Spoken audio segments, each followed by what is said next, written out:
One of the cool things I got to do a little while ago, and of course, when I was working for the paper, I used to get to do a lot of cool things.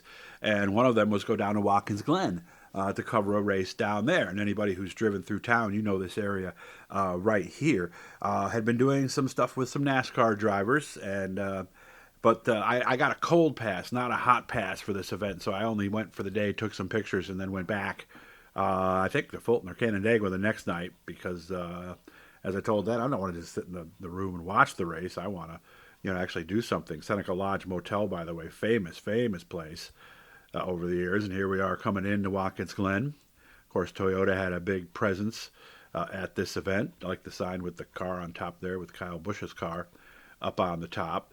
And of course, Watkins Glen, they know what they're doing there. Fantastic facility, top to bottom.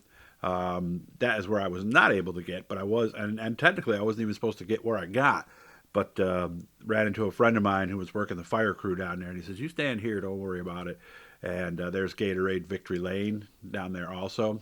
I mean, again, this facility is top notch. They got a nice room for the press. This is like right behind the pit road area, and they got a big board right there so you can see what's going on. And I believe this was K&N Series is what this was right here. So I had a chance to watch some of the cars come by and see a lot of what was going on. I don't think I remember interviewed maybe half a dozen guys after qualifying was over. We put those up. There's a rookie, of course, with the yellow stripes. But always fun to go to Watkins Glen. The press area is amazing there. They have everything you need. They have all the hookups. You can print stuff out. They got all kinds of monitors, information that comes in. So really, if you're one of those people who likes to cover a race without actually getting dirty, this is the place to go. And we've all seen some press people like that. They never leave the press box all night long. They record an interview out of Victory Lane and write a story around it. I never like to do that. I always like to get right in there and meet the people and talk to everybody. And unfortunately, like I said, I wasn't able to do that on this particular day. So that's why I took off and bagged the rest of the weekend. So I wasn't just there to watch. I can't watch a race. I don't know about you guys, but I can't just sit there at a racetrack and enjoy a cold beverage and watch racing. I can't do that. I've been a part of it for too long that I just can't do that. It's boring to me. But this was kind of fun to see, how the bigger type series were to get things done. Even the scales here. I mean, look at that. So it was fun. And there's that front stretch grandstand, by the way. And it's a wonderful facility. Just wished I could have got a hot pass at some point and could have actually been able to be me and do the things I normally do. But again, it was still cool. And there's the Action News team. And there were a lot of reporter types around, of course, from the area.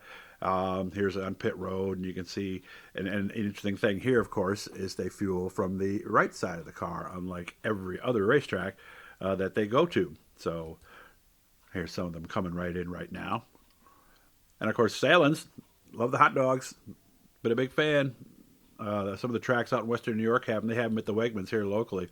We get them every now and then. I still prefer the Hoffmans, and we're hoping they don't change that Hoffman's recipe now that somebody else has bought it. But we'll see how that goes. But the Salins are pretty darn good hot dogs. So again, there was a lot of similarities. Everybody had their little area set up. They had food and everything for all the teams and everything. It was going to be a long day for them. So, but had a lot of fun. Wanted to make sure I shared that with you.